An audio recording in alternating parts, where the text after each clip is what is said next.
So when I give you a little brief background about my upbringing, I'm not here to glorify anything or to promote anything. What I'm doing is just kind of telling my story as it is. You can take it or you can leave it and take what you want from it. And those that understand, I'm sure you will see resilience, you'll see persistence, and you'll see a victory.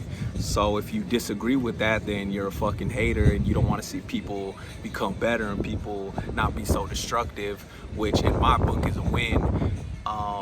Because my brain got developed and all my characteristics got developed while I was in the system. I was in Arizona, I was 13, I got charges as an adult for a shooting. You say, damn, a 13-year-old kid has doing a shooting. Growing up like that, yes, that does happen. If you grow up with neglect and with no love, you will run the streets, you will be caught up in your environment, things happen, you're young, you're misled, and you're acting out of fear, and you're acting out of hate and aggression, and you're lost, and you're judged for that for the rest of your life. And you make that mistake and people just hold it over your head. But speed it up, I don't care. I did what I did. I was young, I don't give a fuck. I did a shooting. Yes, that's the environment I grew up in.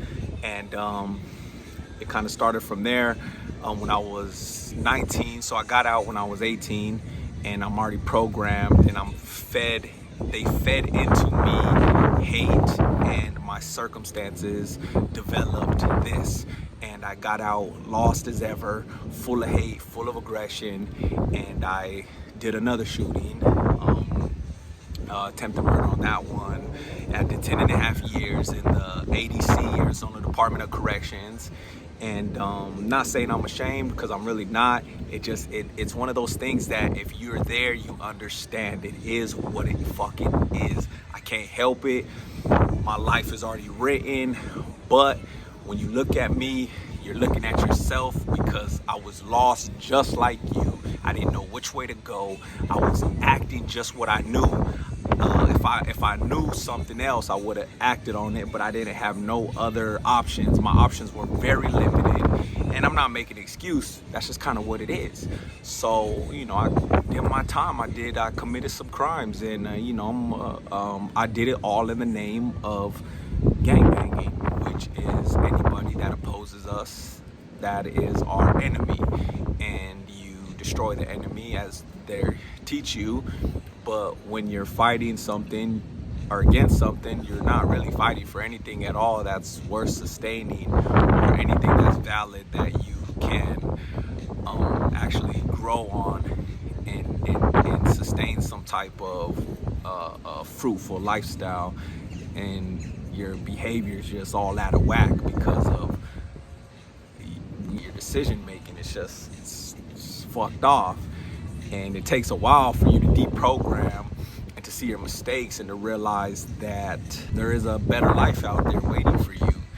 And it just takes time and seeking, like it says in the Bible, you seek, you shall find. I hit a lot of roadblocks. There's a lot of things in my path that doors don't necessarily open for guys like me. So what we gotta do is get creative. We gotta build strength, pull water from hidden wells, and pull strength from places that are kind of hidden, so we can succeed in life. That when you see somebody that's fit, sometimes it's just a representation of what the battle he's going on inside of him. And in a way, yeah, I'm still fighting. I'm still at it, but I'm fighting the good fight. I'm fighting a sustainable life that will give back to me. And I'm fighting against oppression. I'm fighting against the negative forces that you can't see, which your eye develops while you're in those type of circumstances. And as soon as I got sentenced, I went to Buckeye. That's in Buckley. That's Phoenix, Arizona. I was there at 19 years old, in the middle of it all, in the mix, a 4-yard. And bars created a man out of me. They have people in there that really don't care for you, and they just became my teachers. They teaching me, what I was against. They teaching me how to act. They teaching me what I hate, and they teaching me, what to fight for, how to protect myself. They teaching me how to think, how to maneuver my way through a system that was already in place way before me. So I developed a lot of skills while I was in that place. So from Buckley, I went to Yuma, right there by the border. It's nothing but sand. It's like a Sahara out there. There's not one tree that you'll see. It's nothing but sand dunes out there. And I was in Yuma. I did some time in Yuma. From Yuma, I was in Florence, a maximum of 5 yard. And that's just how I grew up. That's how I was raised, you know, with I didn't have no family while I was in there. I didn't receive visits. I was lost, you know, I was broke, I was poor, I was angry, you know, I was fighting the walls. I was fighting everything that was inside of me. I knew I wanted to be great one day, but here I am. I look around, I can see the border of Mexico and Yuma, AKA the walls. And they call it the walls because all you see is nothing but high walls. You see the sky. Take a look at my life and I'm very unhappy. You know, my decisions catch up to me. And yes, I'm the only person to blame for that. But when you're programmed a certain way, I became the sacrificial lamb in my life where I had to go through certain things. So I knew that experience. I'm very familiar with the experience of suffering and pain. And if I knew another way, trust me, I would have found another way, but I didn't find another way until now. So all that matters is here I am with a full life experience of suffering, pain, achievement, overcoming. That's some of my background. That's just what it is. That's just what I've been through. And then I spent like 3 years behind the walls. I was there when they started the level 5 walking program. Everybody that knows, I was CB2. You know, I had my thumps in there. I had a lock in with a few heads. I ran with a lot of the homies. Everybody that knows Arizona, I ran with the Chicanos. And we run a strict program. And, you know, there's no denying it. There's no getting away from it. You just got to participate, finding your way despite everything you're against. You're right in the mix of nothing but hate in a system that's already in place that you're not going to change. In Florence, I go to Tucson. I go to Rincon, and then I go to Winslow. I believe Winslow, they call it the Rock because the middle of nowhere is up north Arizona. There's nothing up there. And from the Rock, I'm there the rest of my bid until I get out. Like right before I get out, that's when they started kicking off. We started having riots between the blacks and the Mexicans.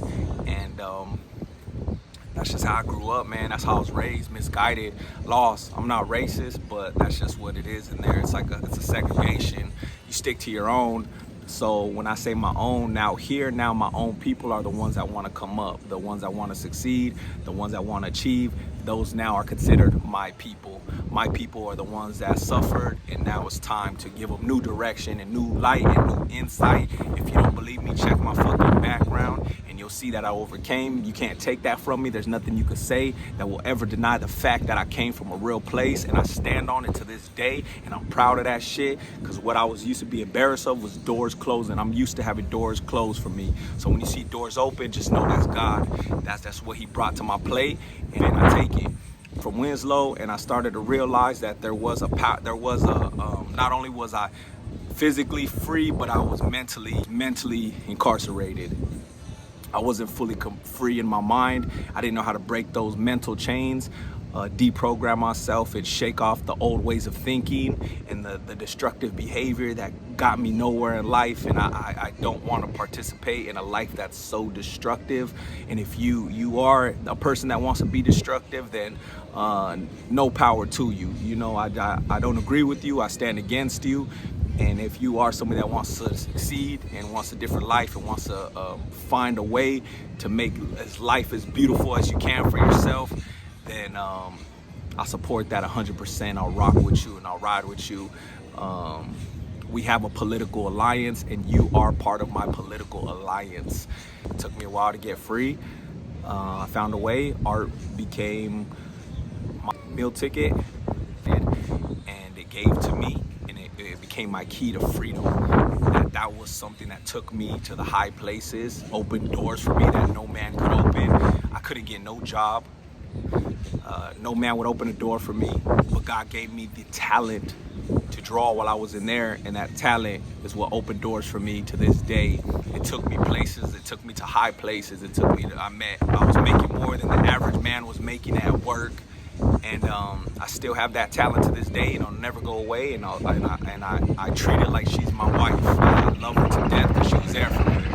just locking in with a new set of rules, a new life. I feel like I'm very qualified to be able to tell you these things and show you the other side of the coin and what it takes in my eyes, how I see myself being a man. And a man was this ability to overcome all obstacles, whether it's relationships, not working out and you're trying to figure it out, whether it's your career, your job, persist, not falling in line with crime, finding a new way, and just becoming a whole new man, a new entity that the world can see, and knew that it was something special that existed in this world that was created in a dark place. And I'm very thankful for that. So I'm out here right now living in Miami, the beautiful Miami, Florida, all the way from Arizona. I'm locked in. Just watch this shit right before your eyes.